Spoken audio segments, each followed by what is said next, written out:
to present. Thank you very much, Mr. Speaker. Mr. Speaker, I just rise to make a very brief presentation, very brief contribution to the resolution before this Honorable House.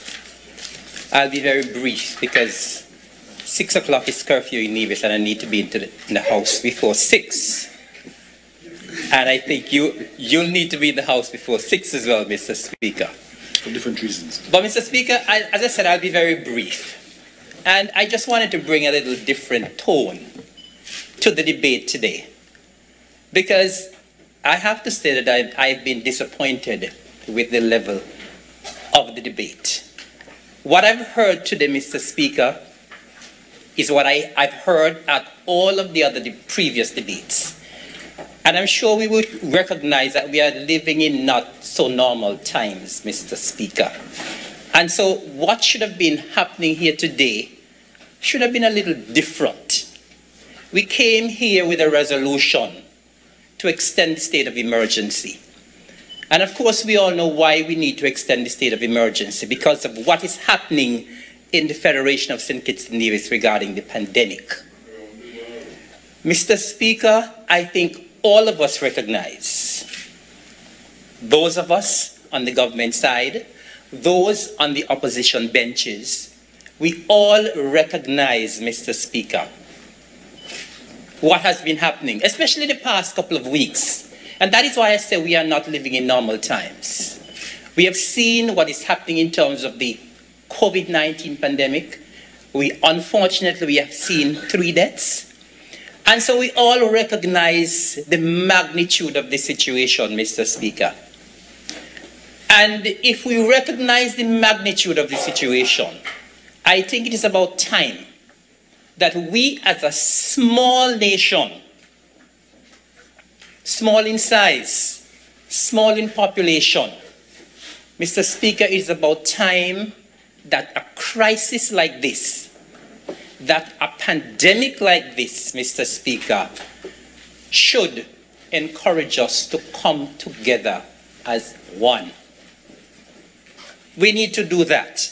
Because when we sit here, Mr. Speaker, and we bicker at each other, when we cross-talk, when we argue, because some of the things that we are bringing up, of course, some of them are relevant, Mr. Speaker, but at this particular time, we must recognize when we do this, that COVID is out there, trying to see who else it can infect, trying to see who else it can send to the hospital, trying to see who else it can send to the funeral home, trying to see what other small business it can close down and kill, trying to see how many more of our people it can deprive of their salary or their wages.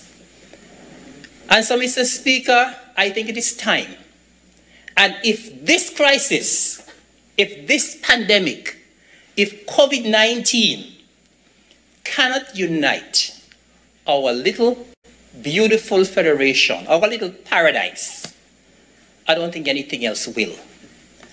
And so I am merely calling on all of us that it is time for us to unite and join hands, because we have a common enemy out there. COVID-19 is our enemy, and we must recognize it is important that we have all hands on deck and all of society. Let us take the politics out of this for now.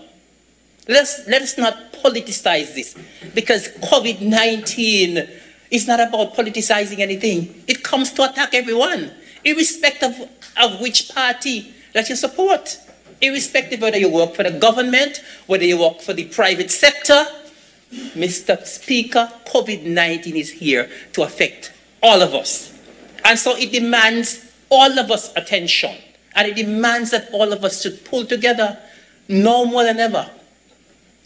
And so I'm calling on the opposition, I'm calling on the chamber, I'm calling on the churches, I'm calling on the small businesses, I'm calling on every human being in the Federation of St. Kitts and Nevis, irrespective of whose party you support. Whether you support a party or not, It is important that we join hands together to fight the common enemy, which is COVID-19.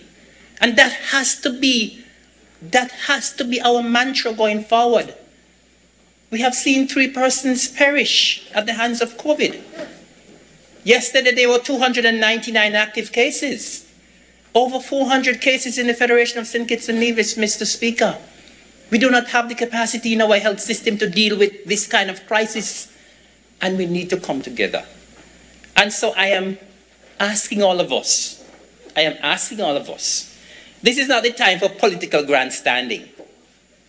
Because when we grandstand politically, COVID is still there, lurking and saying, well, I'm going to attack you, I'm going to attack you, I'm going to attack you.